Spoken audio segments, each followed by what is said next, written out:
महात्मा गौतम बुद्ध को बौद्ध धर्म का संस्थापक कहा जाता है।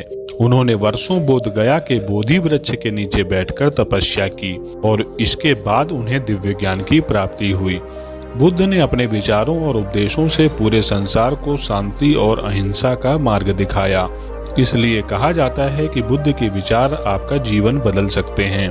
बुद्ध की आज की अमृत वाणी में आपको बताएंगे गौतम बुद्ध से जुड़ी एक ऐसी कहानी के बारे में जिससे आपके जीवन में खुशियां ही खुशियां रहेंगी, क्योंकि बुद्ध का मानना है कि यह पूरी तरह से आप पर ही निर्भर करता है कि आप खुशी या गम क्या लेना पसंद करते हैं।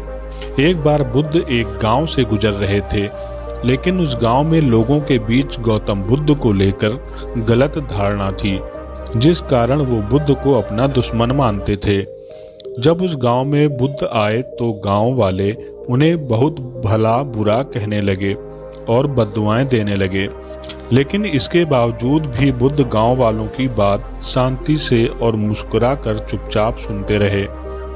गांव वालों ने देखा कि उनकी बातों का बुद्ध पर कोई असर नहीं हो रहा है और वे विनम्रता से उनकी बातें सुन रहे हैं।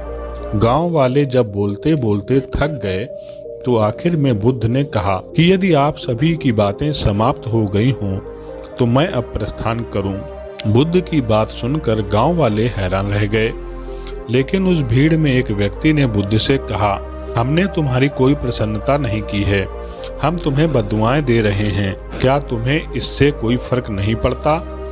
बुद्ध मुस्कुराते हुए बोले, जाओ, मैं आपकी गालियां या बद्दुआओं को लेता ही नहीं। आपके द्वारा दी गई गालियों से भला मेरा क्या होगा? जब तक कि मैं आपकी गालियों को स्वीकार ही नहीं करता, इसका कोई परिणाम ही नहीं होगा। जानते हैं, कुछ दिन पहले एक व्यक्ति ने मुझे बहुत सारे उपहार दिए, लेकिन मैंने उसे लेने से मना कर दिया। जब मैं लूंगा ही नहीं तो कोई मुझे कैसे दे पाएगा? बुद्ध ने पूछा, बताइए, अगर मैंने उपहार नहीं लिया तो उपहार देने वाले व्यक्ति ने क्या किया होगा? भीड़ में से किसी ने कहा, व्यक्ति ने अपने उपहार को वापस रख लिया होगा। बुद्ध ने कहा, मुझे आप सब पर इसलिए दया आती है क्योंकि मैं आपकी इन गालियों को लेने में असमर्थ हूँ और आपकी ये गालियाँ आपके पास ही रह जाएंगी।